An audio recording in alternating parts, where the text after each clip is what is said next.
Mirëmbrëma. Sonte, ndërkohë që jemi këtu në Shqipëri do lind një vajzë. Ndoshta edhe ka lindur tashmë. Mjeku ka dalë te dera dhe u ka dhënë lajmin familjarëve. Dhe të gjithë janë gëzuar, sepse jemi bërë pak më të mençur.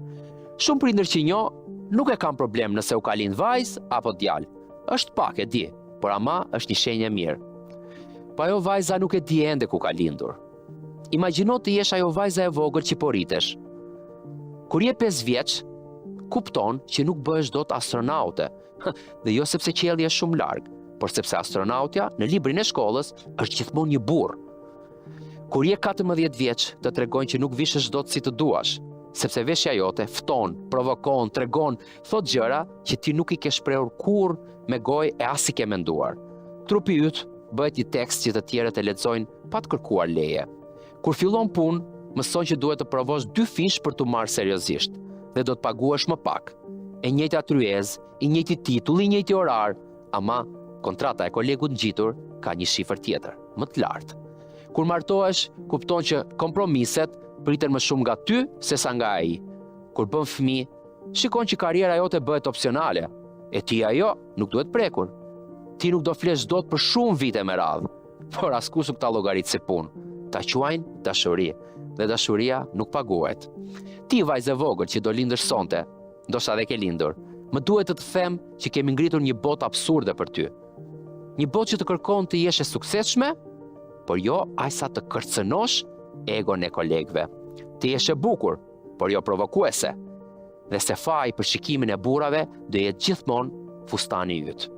Dhe do të ketë gjithmonë një tavan atje sipër, gjëra që nuk janë për ty. Në Shqipëri kemi pasur 33 kryeministra, 33 burra, dhe jo sepse gratë nuk kanë qenë të afta, por sepse kështu duhej.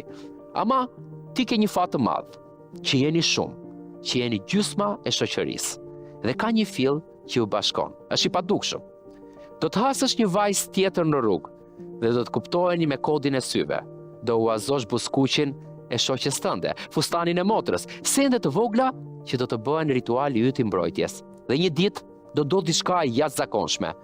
Do të thuash jon e parë. Zëri do të dridhet, do të tërras zemra, do duket sikur do shëmbet diçka. Por jo, asgjë nuk do shëmbet.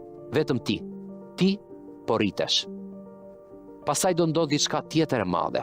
Do të qeshesh, po do të qeshesh në një botë që të kërkon të jesh e matur, e heshtur, e mbledhur, si një lule që s'duhet bëj zhurmë, ti do të qeshesh fort, një qeshur e lirë, e zhurmshme, e tepërt.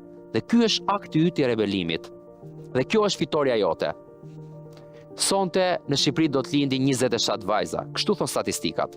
27 vajza që do tentojnë të mësojnë të heshtin përpara se të flasin, që do të mësojnë të zënë pak vend përpara se të zënë vendin e tyre, që do të futen në garë në rresht të fundit. Por janë dhe 27 vajza që mund të bëhen yje. Ne vërtet jemi një shoqëri akoma në errësirë, por e kemi një zakon shumë të bukur. Kur shohim të kalojë një yll, shprehim një dëshirë.